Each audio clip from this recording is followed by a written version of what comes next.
Nandito na ako sa restaurant. Ito yung kitchen natin.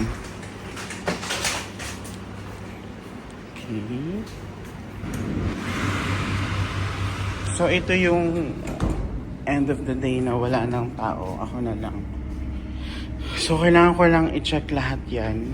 Kung may proper setup. Tapos, i-prepare na rin for breakfast.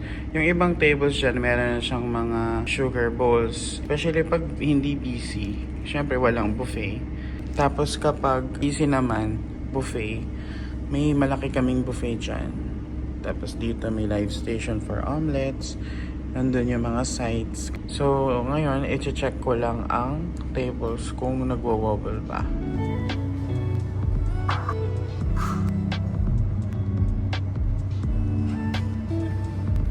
Tapos, eto naman. Ito yung setup namin.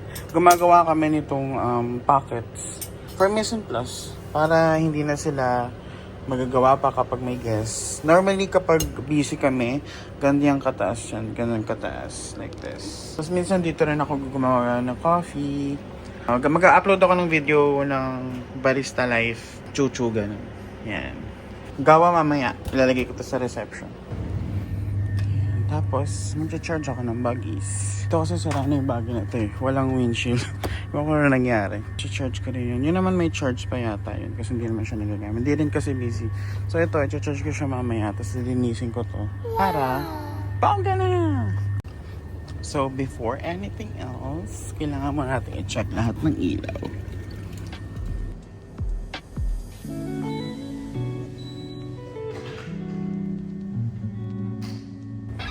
Ngayon, eto na yung cafe. So, dito ako magtutupi ng napkins.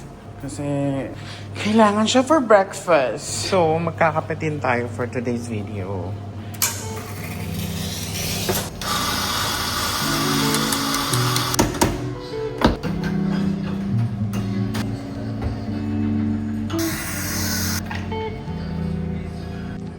Okay naman siya. Medyo makalat lang. Nilalagyan ko siya ng yelo para mabilis siyang mainom. So, magtutupi na ako ng napkins. Kasi as much as possible, kailangan meron kaming backups na pockets. Ang tawag namin dito is pocket. Kasi nga dito nilalagay yung mga cutlery. So, parang pocket nga siya. Pocket nga naman. Oo, tama. Ano tawag niya sa iba? Folded napkins. Ganun. So, kailangan ko lang siyang i-fold. Kailangan ko mag-fold at least hindi naman 100, more than 100 every night kung hindi busy. Para kapag dating ng weekends, hindi na ako magpo-fold. Magpo-focus na lang ako sa pagsisetup ng buffet. Kasi alam mo naman, tumatanda na. Kasi medyo pumuburol. Siguro paggawa ko nitong video na to, maglalagay ako subtitle. Para kung sakali baka internationally ma-discover tayo. Para naiintindihan nila kung ano sinasabi ko. Kasi, why not? Magtupi tayo. Para sa ikagagaan ng buhay natin yan. Diba? Kasi doon tayo sa paggaan ng buhay, hindi yung pahirapan natin yung sarili natin. True. Kung kailan kaorasan, saka magkaayos ng mga ganito. Anak, kung tayo sa gano'n, kung pwede na mga ayusin ngayon, ayusin na natin. All of that out of the way, let's jump into this legal battle that somehow manages to get more intense, more dramatic, and honestly, more shocking with every... Thank you for dining. How can I assist you? This is the room service. You want to order some food? 2 beef burgers, Caesar salad with chicken, extra parmesan. Anything to drink with this? So 1 regular Coke and 1 Coke Zero. Yeah. Okay. We're gonna see you in a bit. Thank you so much. Have a good night. Bye.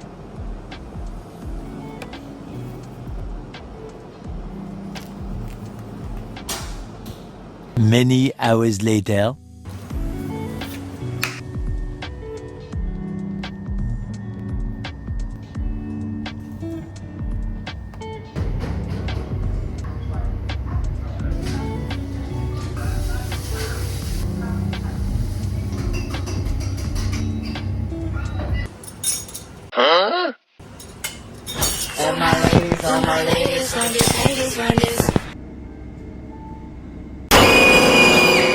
Oh, be. Hey, Jesus. What time now? Oh, one. One. Greet those people. Greet them. What? If there is.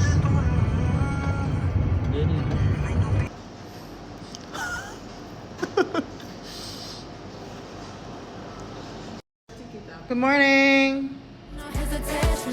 Gas me up with some motivation. Hey, hey. It's time to go home.